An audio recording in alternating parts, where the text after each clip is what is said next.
Bago natin umpisahan ang aking kwento, nais ko munang hingiin ang inyong like sa video na ito at sa mga baguhan na nakikinig sa aking kwento.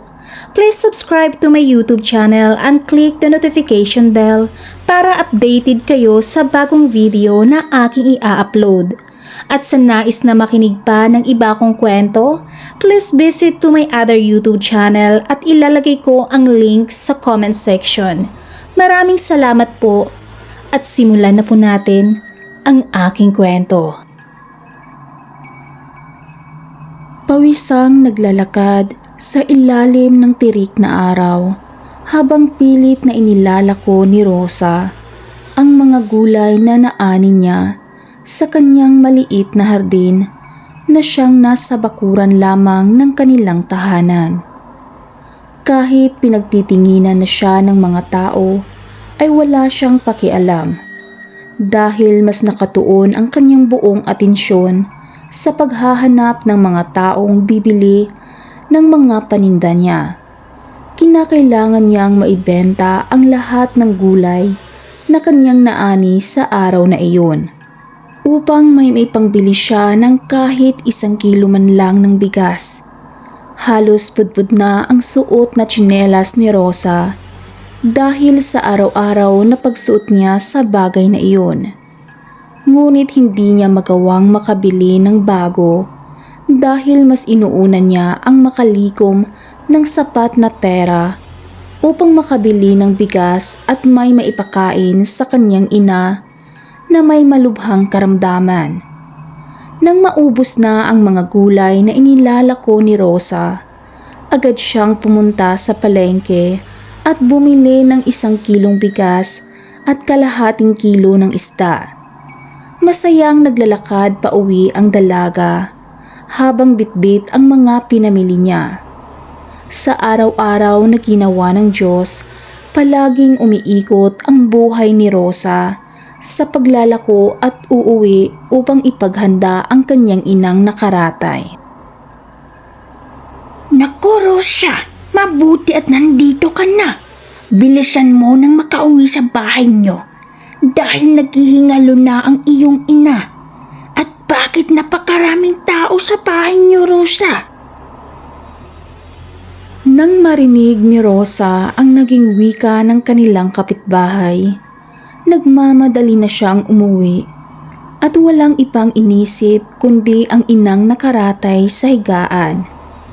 Napahinto saglit si Rosa sa kanyang pananakbo nang makita niyang may mga panauhin na nasa loob ng kanilang pamamahay. Marahan siyang naglakad at maiging sinuri ang mga taong naroon. Ngunit kahit ni isa sa mga ito ay wala siyang kilala. Rosa, ikaw na ba iyan? Abay, napakalaki mo na iya. Tinitigang maigi ni Rosa ang may kaitaran ng ginang na kanyang kaharap sa pagbabakasakaling makilala niya ito. Ngunit wala siyang matandaan na ni minsan ay nakita o nakilala na niya ang ginang. Naku Rosa, mukhang nakalimutan mo na nga ako. Kapatid ako ng nanay mo. Noong 2 taon ka pa, doon kayo naninirahan sa bahay ko. Kahit walang natatandaan si Rosa na may kapatid ang kanyang ina, nagbigay galang pa rin ang dalaga sa nagpakilalang tiyahin niya at inabot niya ang kamay ng nasabing ginang upang magmano dito. Dali-daling inilapag ng dalaga sa maliit na lamesa ang kanyang pinamili at agad na pinuntahan ang kanyang ina sa silid kung saan ito nakaratay. Nang akmang papasok na sana si Rosa sa loob ng silid, kusa siyang napaatras nang bumungad sa kanya ang amoy na parang nabubulok na karne na may halong amoy ng burak. Halos masuka na ang dalaga nang malanghap niya ang makausog sikmura na amoy ng matandang lalaki nang magsalita ito. Mabuti naman at nandito ka na, apo ko. Kaunting oras na lang ang nalalabi sa iyong ina. Naguguluhang tiningnan ni Rosa ang matanda. Marami siyang nais itanong sa kanyang ina. Nang makalabas na ang matandang lalaki, dahan-dahan namang lumapit si Rosa sa kanyang ina habang panay na ang pagtulo ng luha sa kanyang mga mata. Anak, Rosa, napapagod na ako at nais ko nang tuluyang makapagpahinga. Huwag ka sanang malungkot sa aking pagkawala. Ano ka ba, Nay? Huwag ka namang magsalita ng ganyan. Nay, ayaw ko pang iwan mo ako. Natatakot akong mamuhay na mag-isa. Nay, pangako, gagawin ko ang lahat, manatili ka lang. Rosa, maraming salamat sa kabutihan mo bilang aking anak. Ngunit hindi ko na kaya, anak. Naisin ko mang manatili. Katawan ko na ang kusang bumibigay. Niyakap ng mahigpit ni Rosa ang kanyang ina habang walang tigil sa pag-iiyak. Nagsisigaw siya at nagmamakaawa sa kanyang ina na huwag siyang iwan ito. Ngunit hindi na siya magawang mapakinggan ng kanyang ina.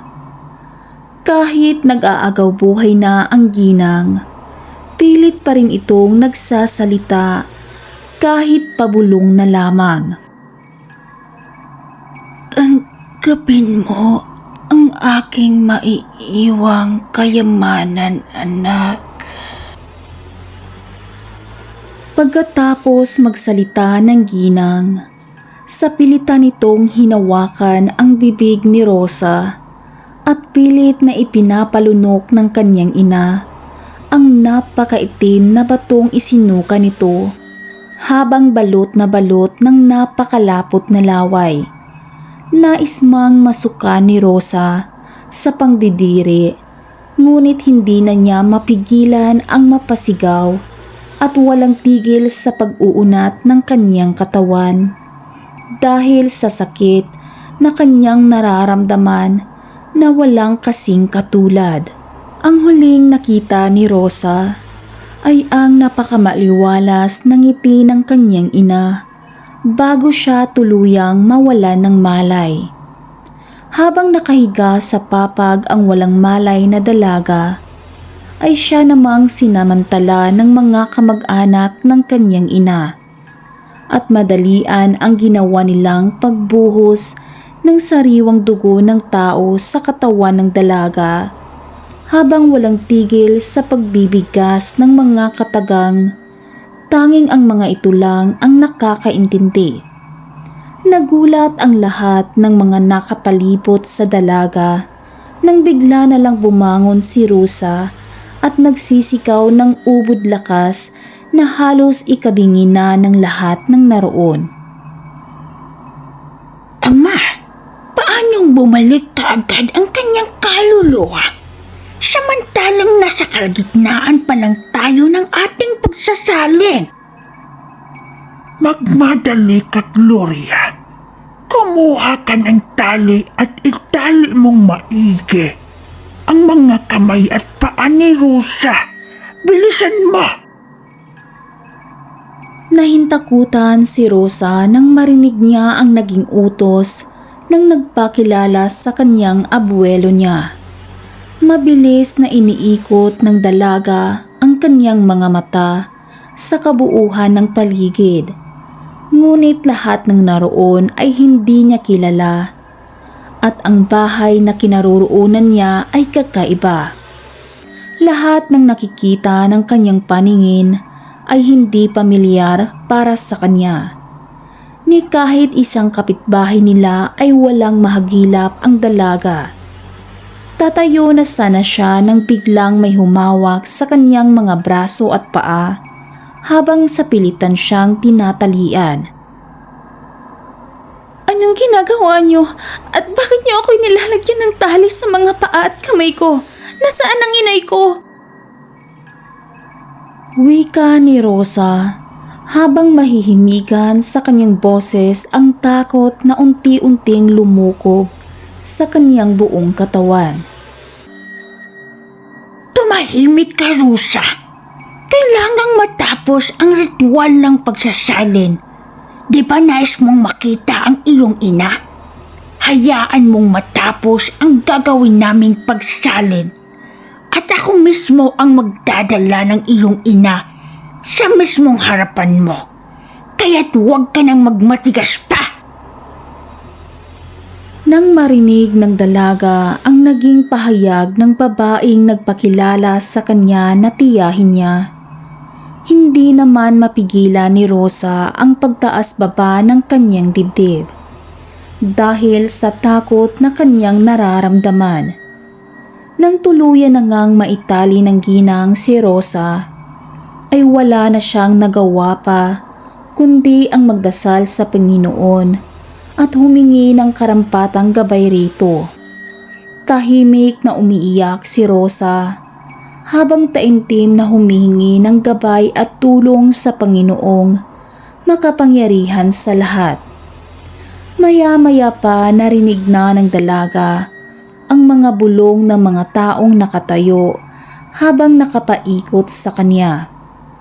Hindi maintindihan ni Rosa ang mga naririnig niyang mga bulong, kaya't hindi na niya ito binigyang pansin pa at inabala na lang ang sarili sa pagmamasid sa buong paligid. Napasinghot si Rosa nang maamoy niya ang napakalansang amoy. Ganun na lang ang pamumutla niya nang makita ang kanyang dibdib at braso na may mga pulang likido. Nasisiguro niyang dugo ang likidong nakadikit sa kanyang balat. Hindi nagtagal ay natapos na nga ng mga ito ang sinasabing ritual. Kitang-kita ni Rosa ang nakangising pagmumukha ng kanyang tiyahin habang pinapaupo siya nito sa papag na kanyang kinahihigaan. Tapos na ho ba ang sinasabi niyong pagsasalin? Maaari na ba akong makauwi at makita ang aking ina? Hindi naman nakakuha ng sagot si Rosa sa kanyang tiyahin at tanging malamig na titig lang ang ipinukol nito sa kanya at agad na siya nitong tinalikuran.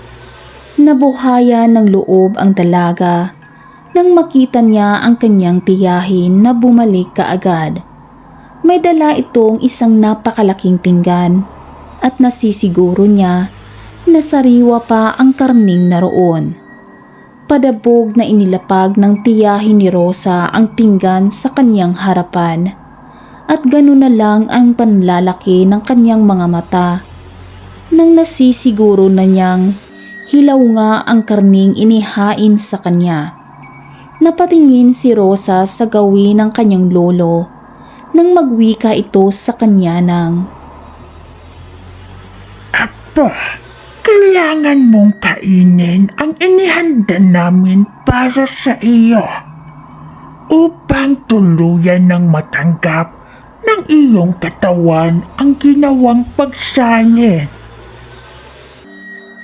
Magkasunod ang ginawang pag-iling ni Rosa nang maintindihan na niya ang nais ipahiwatig ng kanyang abuelo. Nangingiming bahagyang umayos sa pagkakaupo ang dalaga at wala talaga siyang balak na kumain ng mga karne na hilaw at lalo na ang kainin ito nang hindi niya alam kung sa anong uri ng hayop nang galing ang karne. Lolo, sa anong uri ho ba ng hayop nang galing ang karne at anong parte ang mga yan? Napahalakhak ang tiyahin ng dalaga nang marinig nito ang mga katanungan niya. Hindi naman maiwasan ni Rosa ang mainis sa naging asal ng ginang. Tumahimik ka, Gloria. Hindi nakakatulong ang ginagawa mong pagtawa sa iyong pamangkin.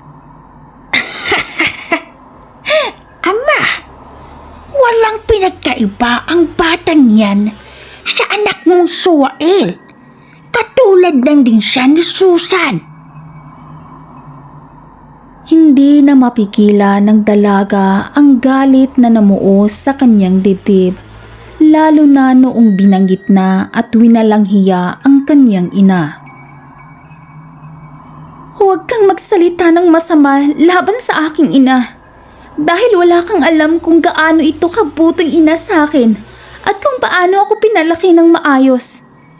Kaya wala kang karapatan na pagsabihan siya ng masama. Mabuting ina? Rosa, talaga bang kilala mo na ang iyong ina? Itinago niya nga sa'yo ang totoo niyang pagkatao. Hindi mo nga alam na may pamilya siyang tinalikuran dahil isa siyang makasarili. Naguguluhang napatingin ang dalaga sa galit na ginang. Kahit kailan walang nabanggit ang kanyang ina tungkol sa pamilya nito at kung anong pagkatao ang meron ito. Tanging isang mabuti at mapagmahal na ina ang ipinakita nito sa kanya. Ganun na lang ang ginagawang pagsisigaw ng dalaga nang makita niyang inilapag ng tiyahin niyang si Gloria ang pugot na ulo ng kanyang ina sa kanyang harapan. Diba, nais mong malaman kung anong uri ng hayop at saang parte ang karne na iyan? Atay, puso at laman sa hita ng iyong ina ang inihain namin sa iyo, iha. At iyan ang ulo ng iyong ina. Di ba nais mong makita ang napakabait mong ina? Nakaramdam ng galit ang dalaga sa nalaman nito. Kung paano binaboy ng nagpakilalang kamag-anak ang patay na katawang lupa ng kanyang ina. Mabilisan ang ginawang pagtayo ni Rosa at sinunggaban ang tiyahin niya. Sa galit na nararamdaman ng dalaga ay halos nawala na siya sa kanyang sarili. Ang tanging nasa isip niya ng mga oras na iyon ay kitilan ng buhay ang ginang. Naririnig ng dalaga ang pagsisigaw ng tiyahin niya, ngunit hindi niya ito binigyan ng pansin. Ilang minuto pang nagpangbuno ang dalawa at walang may nais na umawat sa kanila. Kitang-kita ng dalaga ang pagpalit ng anyo ng ginang at naging isang napakalaking itim na aso ito. Walang takot na kinakaharap ni Rosa ang tiyahin at nagpatuloy sila sa pagbubuno. Marami nang natamong sugat ang dalaga sa kahit saang parte ng kanyang katawan dahil sa ginawang pagkagat at pagkalmot ng ginang sa kanya. Hindi matanggap ni Rosa ang mamatay na lang siya sa kamay ng tiyahin niya na hindi man lang naipaghiganti ang kanyang ina. Panay ang pagsalag ni Rosa sa mga pinakawalang pag-atake ng tiyahin niya nang makahanap na siya ng pagkakataon na mahawakan ang liig ng ginang. Walang pag-aalinlangan na hinablot ng dalaga ang puwak ng ginang na siya namang agarang ikinamatay nito. Mabilis niyang itinapon ang hawak-hawak na puwak ng kanyang tiyahin sa mismong harapan ng matandang nagngangalit na rin sa galit. Nakikita ni Rosa ang galit na namuo sa mukha ng matanda na nagpakilala sa kanyang abuelo niya. Isa kang lapastangan. Paano mo nagawang paslangin ang anak ko sa mismong harapan ko? Wala ka na sa iyong lugar. upang umasta pa rin ng ganyan, Rosa.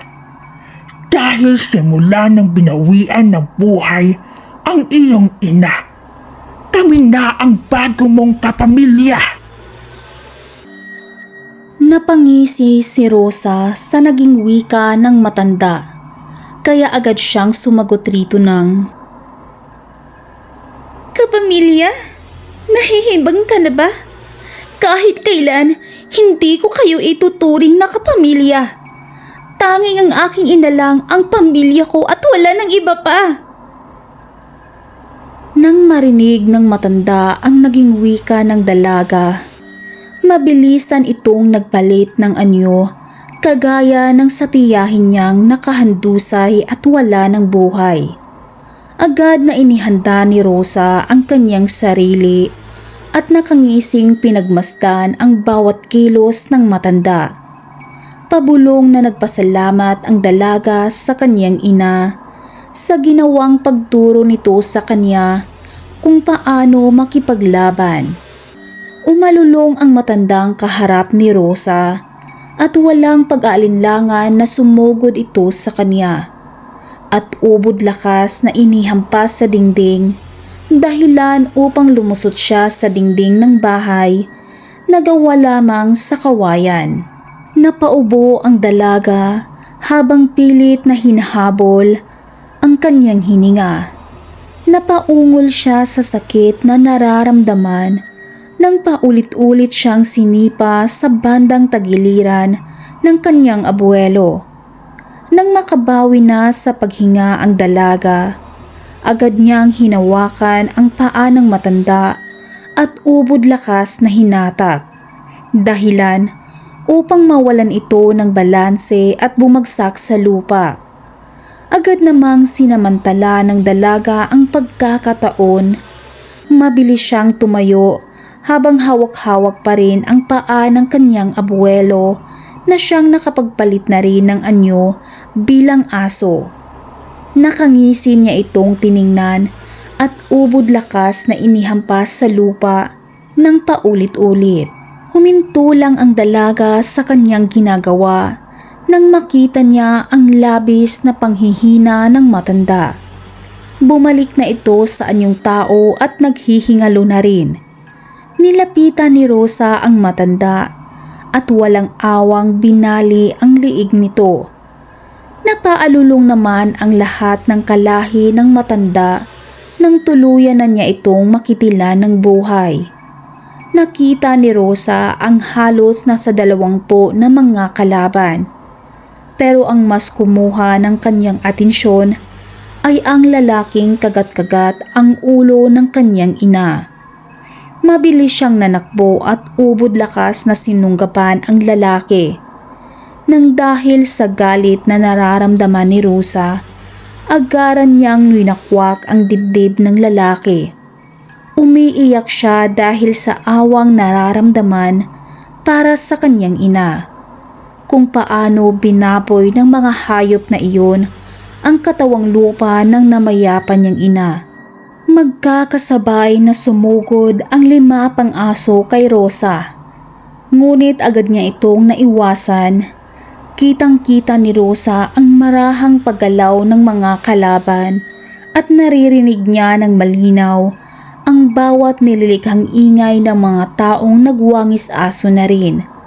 Walang tigil sa pakikipagbuno si Rosa, alang-alang sa sarili niyang kaligtasan. Sa bawat nagtatangkang sumugod sa dalaga, ay walang kahirap-hirap niya itong pinagsasakmal sa liig. Hindi rin nagtagal ay iilan na lang ang natira ng mga kalahi ng kanyang abuelo. Sabay-sabay ang ginawang pagsugod ng mga ito sa kanya, ngunit wala namang kahirap-hirap na pinagpapaslang ang mga ito ng dalaga. Nahiga si Rosa sa lupa habang pilit na hinahabol ang paghinga dahil sa nararamdamang pagod. Napakahusay mo, anak. Hindi nga ako nagkamali na pinalaki kita ng tama. Humayo ka, Rosa, at kalimutan ang masalimuot mong nakaraan kagaya ng ginawa kong paglimot sa aking pinanggalingan. Nang marinig ng dalaga ang boses ng kanyang ina, mabilis ang ginawa niyang pagbangon at pilit na hinahanap ang pinanggagalingan ng boses nito. Napaluhod si Rosa sa lupa nang makita niya ang isang napakagandang kulay abo na lobo na unti-unting lumalapit sa kanya. Ito ang totoong wangis ko, anak, na siyang naging dahilan ng aking mga kapamilya na magnais ng aking kakaibang kakayahan sa kabila ng kanilang pagnanais na mapa sa kamay ang kakayahan ko, lalo na ang tiyahin mong si Gloria. Hindi sila nagwagi, anak.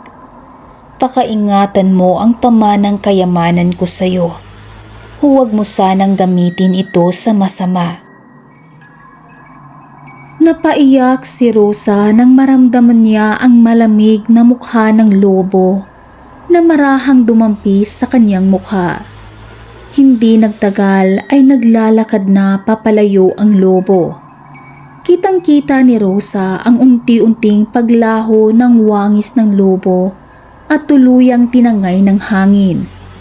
Akmang tatayo na sana si Rosa, ngunit napabalik siya sa pagkakaupo nang makita niya ang kanyang mga paa at kamay na kawangis ng lobong nakausap niya kani-kanina lang. Kulay puti ang balahibong meron siya. Nakita niya rin ang mga dugong nagmansya sa kulay ng kanyang balahibo. Umalulong ang dalaga ng paulit-ulit. Ilang minuto pa ang lumipas nang makaramdam siya ng sakit na walang kasing katulad. Namimilipit ang dalaga sa sakit habang malalakas ang pag-ungol na pinapakawalan niya. Hindi nagtagal ay bumalik na sa pagiging anyong tao si Rosa. Napatalon sa sobrang kagalakan ang dalaga at agad siyang pumasok sa bahay na kung saan siya nagising. Naghagilap siya ng mga damit na maaaring masuot niya. Marami siyang nakikitang mga ari-arian na pwede niyang mapakinabangan. Naghalungkat pa ng naghalungkat si Rosa. At ganun na lang ang malapad na pagngisi niya nang makita ang isang maliit na kahon na punong-puno ng pera at mga alahas. Napasulyap si Rosa sa gawin ng papag kung saan siya itinali. Nakita niya ang atay at puso na inihain sa kanya kanina ng kanyang tiyahing si Gloria. Maluhaluhang lumapit ang dalaga at dinampot ang mga nagkalat na parte ng katawan ng kanyang ina. Napasigaw sa sobrang galit na nararamdaman si Rosa habang panay ang pag-iyak niya. Nang pumasok siya sa kusina at nakita niya ang patay na katawan na nakalatag sa lamesa. Nasisiguro kasi ng dalaga na katawan ito ng kanyang yumaong ina. Kahit marami ng parte sa katawan ang nawala, pinili pa ring ilibing ng dalaga ang labi ng kanyang ina. Agad niyang pinagsama ang nagkalat na parte nito, pati na ang kalahating ulo ng kanyang ina. At naghukay sa likod ng bahay nang lagpas tuhod ang lalim ang dalaga. At inilagak niya roon ang labi ng namayapang ina. At binigyan ito ng maayos na himlayan. Sinunog din ni Rosa ang mga kubo at bangkay ng mga napaslang niya. At nang tuluyan ng naging abo ang buong bahay at bangkay, agad niyang nilisan ang naturang lugar at naglakad ng ilang araw bago tuluyang nakakita ng isang baryo na nais niyang pag-umpisahan ng bagong buhay. Pinagtitinginan siya ng mga taong naroon, ngunit hindi niya ito binigyan ng pansin. Nang nakaramdam ng pagod ang dalaga at nakakita siya ng puno ng mangga, agad siyang umupo roon at pinagmamasdan ang mga taong dumadaan. Napatayo si Rosa nang biglang may nagsalita sa kanyang likuran. Mukhang malayo ata ang lugar na pinanggagalingan mo. Anong maitutulong ko sa'yo? Tiningnan ng dalaga ang lalaking nakatayo sa kanyang likuran mula ulo hanggang paa. Nakasuot ito ng damit ng isang magsasaka at naaamoy niya rito ang pagiging mabuting tao nito. Kaya nasisiguro niya na mabait ang tao na iyon. Tama ka, Ginoo. Sa malayong lugar nga ang pinanggagalingan ko. Naghahanap ako ng lugar na maaari kong tirahan upang mag-umpisa ng panibagong buhay. Yumuko naman ang lalaki at nakita ni Rosa ang pag-islap ng mga mata nito habang marahang ngumiti. Napangiti rin siya sa naging aksyon ng lalaki, kaya sinamantala na ni Rosa ang pagkakataon na kausaping muli ito. Ginoo, nais ko lang sanang itanong, may kakilala ka bang nagbebenta ng lupa sa baryo na ito? Nais ko sanang bumili upang may mapagtitirikan man lang ng bahay ko. Nang marinig ng binata ang mga katanungan ni Rosa, malalapad naman ang ngiti nito habang lumalapit sa kanya at nagwika ng, Meron akong lupa na ibinibenta. Baka nais mong tingnan at baka magustuhan mo. Kung hindi naman ay maaari kitang tulungan na maghanap ng lupang pasok sa nais mong tirikan ng bahay. Talaga? Nagbebenta ka ng lupa? Bibilhin ko na. Ayaw ko nang magsayang pa ng panahon ko. Napangiti naman ang binata nang marinig ang naging wika ni Rosa. At agad itong nagpatiuna sa paglalakad na siya namang sinundan ng dalaga. Halos 10 minuto lang ang nilakad nila bago narating ang bahay ng lalaki na magbebenta sa kanya ng lupa. Itinuro ng lalaki ang lupang malapit sa may bahay nito at nagustuhan agad ni Rosa ang lugar. Nag-usap muna ang dalawa kung gaano kalaki ang lupang bibilhin ng dalaga at nang magkasundo na sila sa presyo, walang pag-aalinlangan na pinayaran ni Rosa ang lalaki. Habang ginagawa pa ang bahay mo, maaari kang pansamantalang tumira muna sa bahay ko. Oo nga pala, Pablo ang pangalan ko. Ikaw ba? Pagkawika ng binata nito sabay lahad ng kamay sa dalaga na siya namang agad na tinanggap ni Rosa. At nginitian ang lalaki bago sumagot rito ng, Ako nga pala si Rosa. Maraming salamat sa tulong mo, Pablo. Hindi na ako mahihirapan pang maghanap ng bahay na pansamantala kong tuluyan habang ginagawa ang magiging bahay ko. Lumipas pa ang ilang araw na magkasama sa isang bahay ang dalawa. Hindi naman maiwasan ni Rosa ang mamangha sa lalaki dahil umaalis ito sa umaga na nakapagluto na at nagpapaalam ito sa kanya kapag aalis, at kapag umuwi na ito ng bahay, may dala palaging mga gulay na siya namang niluluto niya para sa kanilang hapunan. 1 linggo na silang namuhay na magkasama. Hindi pa rin nakahanap ng gagawa ng bahay si Pablo dahil abala raw ang mga manggagawa sa bayan. Kaya naman wala nang nagawa pa si Rosa kundi ang maghintay ng ilang araw pa upang makabawi sa kabaitan na ipinapakita ng lalaki sa kanya. Isinasabay na niya sa paglalaba ang mga maruming damit ng binata na siya namang hindi nakaligtas sa paningin ng binata nang makita nitong nagsasampay siya ng mga nilabhan niya. Nakangiting lumalapit si Pablo kay Rosa at nahihiya itong nagpasalamat sa kanya. Ngumiti naman pabalik ang dalaga at nagpasalamat sa paggupkup nito sa kanya.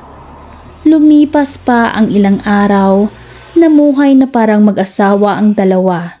Nagtutulungan sila sa gawaing bahay at si Pablo naman ay araw-araw ring napunta sa sakahan na paminsan-minsang sinasamahan niya upang tulungan sa mga gawaing bukid nito. Isang araw nagtapat si Pablo sa nararamdaman niya para kay Rosa. Napangiti naman ang dalaga at inamin rin sa binata ang nararamdaman niya para rito. Napagpasyahan ng dalawa na mamuhay ng magkasama at ibinalik na ni Pablo ang pera na binayad ni Rosa para sa lupa. Natatawa naman ang dalaga habang niyayakap ng mahigpit si Pablo. Halos 1 taon rin ang lumipas na magkasama sila bilang mag-asawa nang malaman ni Rosa na nagdadalang tao siya. Habang kumakain sila ng hapunan, inamin ni Rosa sa asawa na nagdadalang tao siya sa supling nito. Napatayo at nagtatalon sa tuwa si Pablo at kinaumagahan agad itong nagpunta sa bayan at naghanap ng mahihingian ng pangontra, ngunit umuwi itong bigo. Bakit mahal ko? May problema ba? Kanina pa kita hinahanap, pagising ko wala ka na sa tabi ko. Saan ka nagpunta? Wala mahal, walang problema. Ayos lang ako. Nagpunta kasi ako sa bayan upang maghanap ng taong nagbebenta ng mga pangontra. Alam mo na, mas maiging maging handa tayo bago pa mahuli ang lahat. Lalo na ngayon, nagdadalang tao ka mahal. Agad na niyakap ni Rosa ang asawa at hinalikan niya ito sa pisngi. Hindi alam ng asawa niya na ilang aswang na ang napaslang niya simula nang nagdadalang tao siya. Gabi-gabi nang may nagpaparamdam sa kanila at dahil hindi siya isang normal na tao, alam niya ang panganib na nakapaligid sa kanila. Maya-maya pa ay pumasok na ang dalawa sa loob ng kanilang bahay. Nakikita kasi ni Rosa ang 2 matandang babae na nagmamasid sa kanila. Mahal, may nais sana akong aminin sa'yo. Sana huwag mo akong husgaan at nais kong malaman mo na kahit walang pangontra na nakabaon ay ligtas ako at ang ating magiging supling. Napatingin si Pablo kay Rosa na punong-puno ng pagtatanong ang mukha nito. Agad na tumayo si Rosa at nagpalit ng anyo sa mismong harapan ni Pablo. Agad namang napatayo at marahang umatras ang asawa ni Rosa sa takot nang makita ang napakaputing lobo sa kanyang harapan. Agad namang nagbalik ng anyo si Rosa sa pagiging isang tao at mabilis na lumapit si Pablo sa asawa at hinawakan nito ang pisngi at pinisil-pisil pa. Mahal, paano mo nagagawa iyon? At paano naging aso ka? Ibig bang sabihin aswang ka rin? Ngunit hindi kita nakitang kumain ng tao. Kumakain ka ng normal na pagkain. Paano mo nagagawa ito? Napahalakhak si Rosa sa magkasunod na tanong ng asawa niya sa kanya. Agad niyang ipinaliwanag sa asawa ang lahat at naikwento na rin niya ang totoong nangyari sa kanyang nakaraan bago siya napadpad sa baryo ni na Pablo. Tinitigan lang siya nito habang nakanganga. Natakot si Rosa sa magiging reaksyon ng asawa. Baka hindi siya matanggap nito. Ngunit bigla na lang siyang niyakap nito ng mahigpit at nagtanong sa kanya na kung maaari ba nitong makitang muli ang anyong lobo niya. Agad namang nagpalit ng anyo si Rosa at pinakita ang totoong ganda ng kanyang napakaputing balahibo. Nagtawanan ang mag-asawa at nagkukwentuhan sa nakaraan ni Rosa. Ilang buwan pa ang lumipas ay nailuwal na nga ni Rosa ang kanilang unang anak na may napakalusog na pangangatawan. Umabot sa 3 ang naging anak ng mag-asawang Rosa at Pablo. At hindi na rin mabilang ni Rosa ang mga aswang na napaslang niya nang minsang pagbantaan ang buhay nilang mag-anak. Masayang pinagmamasdan ni Rosa ang kanyang mag-ama na masayang naglalaro sa bakuran nila. Malaki ang pasalamat ni Rosa sa kanyang ina na sa kanya iniwan ang nag-iisang kayamanan nito. Namuhay ng masaya at ligtas ang pamilyang nabuo ni Rosa at hindi maipagkaila na nang dahil sa pamana ng kanyang ina ay naggagawa niyang maipagtanggol ang kanyang mga anak laban sa mga aswang na nagtatangkang biktimahin ang mga ito habang nasa sinapupunan pa niya.